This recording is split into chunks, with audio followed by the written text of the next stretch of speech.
Imagine a life without debt and the freedom to do what you want with your money. Well, it's possible, and we're going to go over some of the simple steps that you can take to achieve this. Hey everyone, welcome back to my channel. Today I want to talk about something that I know affects a lot of us: debt. I know for me, the thought of all the credit card bills, student loans, and other debt I had was so overwhelming. But I want to tell you there is hope. I'm actually going to share with you the exact steps that I took and I'm still taking today to become debt-free and stay debt-free. Step number 1, I made a budget.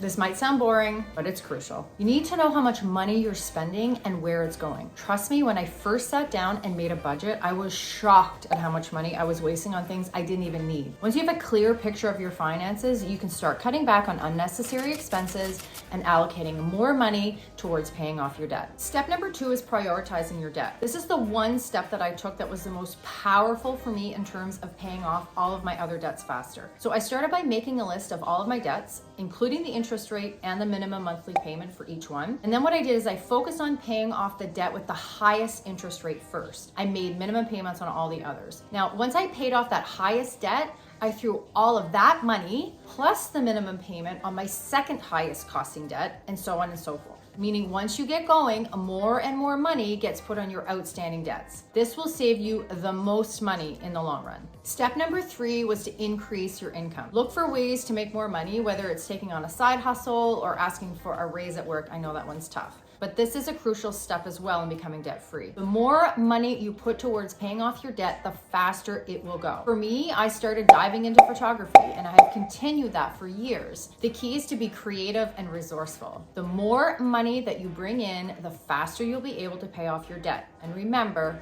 every dollar counts. Step number 4 is to reduce your expenses. So you've got to take a close look at your spending habits. Are there any areas where you're spending more than you need to? So for example, are you paying for subscriptions or memberships that you're not using? Make your lunch and your coffee at home rather than buying them every day. That's another one. Once you identify these areas, you can start cutting back. These small changes add up quickly. The key is to be mindful of where your money is going and look for ways to cut back. Every dollar that you save is one more dollar that you can put towards paying off your debt. Step 5, and maybe the most important, is to be consistent and patient. It may take time to pay off your debt, but if you stick to your budget and your debt repayment plan, you will eventually become debt-free. And it becomes second nature. You'll notice one day you don't even think about it. You just do it naturally. So remember, be patient and stay the course. It's worth it. If you found this helpful, please like this video and make sure to subscribe to my channel for more. If you have any questions, drop a comment below. My name is Jennifer Smith. I'm a realtor with eXp Realty in the Greater Moncton Area, serving New Brunswick. I help people buy, sell, and invest in this incredible city. And I like to put out content that's very helpful and hopefully inspiring. And we'll see you on the next video.